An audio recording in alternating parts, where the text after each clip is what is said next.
Hello everyone and welcome to the 10th and final episode of Transfer Weekly for the 2022 season with me, Chris McCarthy. I just want to start by thanking everyone for their support of this new show that I've been releasing every Monday for the last 10 weeks. It's been a great experience to do it and great to keep you up to date on the transfers going on across F2, F3 and FRECA. I am going to bring it back for the 2023 season a lot sooner and with some changes, try and make it a little bit more bigger production wise as well. So let's go through then the final signings that we had in FRECA and W Series. Both grids pretty much now full, so no need to do any more of these shows. I'm going to start then with FRECA. MP Motorsport announced the two drivers that are going to be joining Michael Belov this season. They started by announcing Sami Megatuniff. He makes the step up from ADAC F4. He finished 11th in that championship last season. I remember speaking to Sami when he came and did the last two rounds of FRECA last year. Just said he couldn't really get on with the car in ADAC F4 last year, but he made a great impression when he came to FRECA. Really enjoyed the car, finished 13th, was his best result in the two rounds that he did. He was also doing Formula Regional Asia earlier this year and was 8th in the pre-season test at Barcelona last week. So looking very, very strong this year, as is his teammate Delano Vanthoff. He returns to MP Motorsport for his first full season in FRECA. He is, of course, the reigning Spanish F4 champion, won that title very comfortably as well. He, like Sami, did a few rounds last year, completed the last three rounds of FRECA last season, finishing 15th in the season finale at Monza.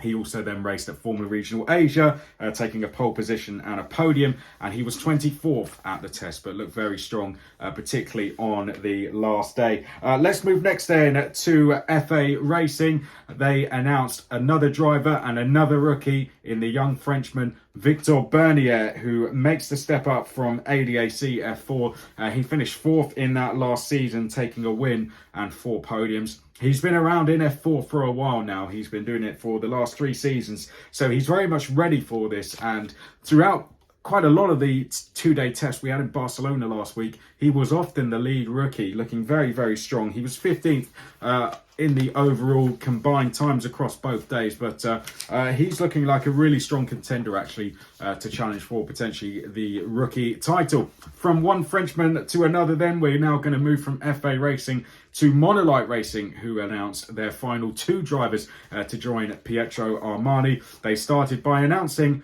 Maceo Capietto, who makes the step up from French F4 to FRECA with Monolight. He finished 3rd in the French F4 Championship last season, taking 4 wins and 10 podiums. Very impressive season, given it was his first year out of karting, and he was 25th in that first pre-season test. So I think he'll be happy with that. Now goes to home soil for the second one this week. And one of his teammates, along with Pietro, is going to be Han Sen-yu. The young Chinese driver makes the step up from F4 to FRECA with Monolight.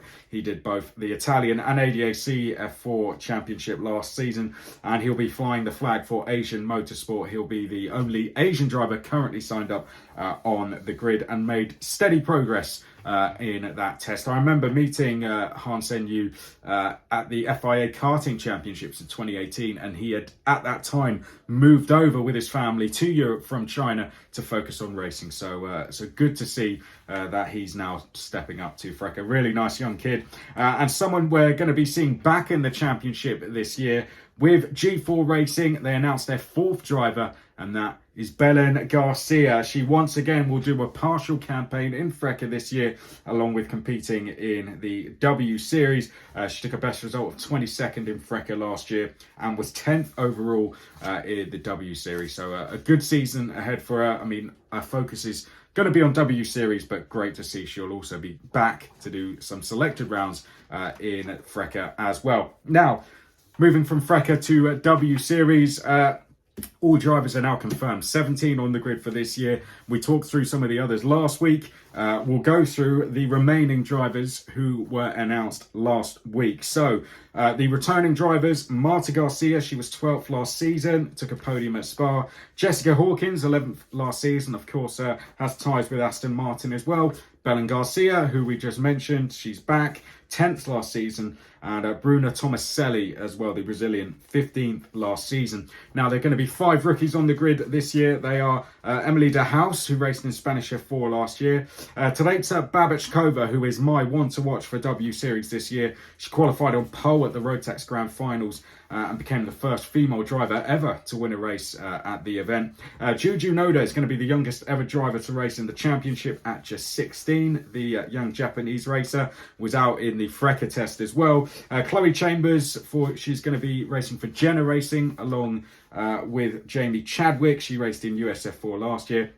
And Bianca Bustamante from the Philippines, who has been racing karts over in the USA. Now, just quickly, W Series related news. Jamie Chadwick, it was announced she will be back once again with the Williams Racing Driver Academy. She's been part of it since 2019. She's back in W Series to defend her title for a second time. And she's in the Williams Academy along with Roy Nassani, Logan Sargent, along with Zach O'Sullivan and Oliver Gray. And I'm going to end with really good news, again, female related, that we had a really good F1 demonstration from Abby Pulling and Asil Al-Hamad over in Saudi Arabia. They went out in the BWT Alpine F1 car and did a demonstration run, becoming the first ever female drivers to get in a racing car around Saudi Arabia. So it was an incredibly symbolic moment for both motorsport, for females in motorsport,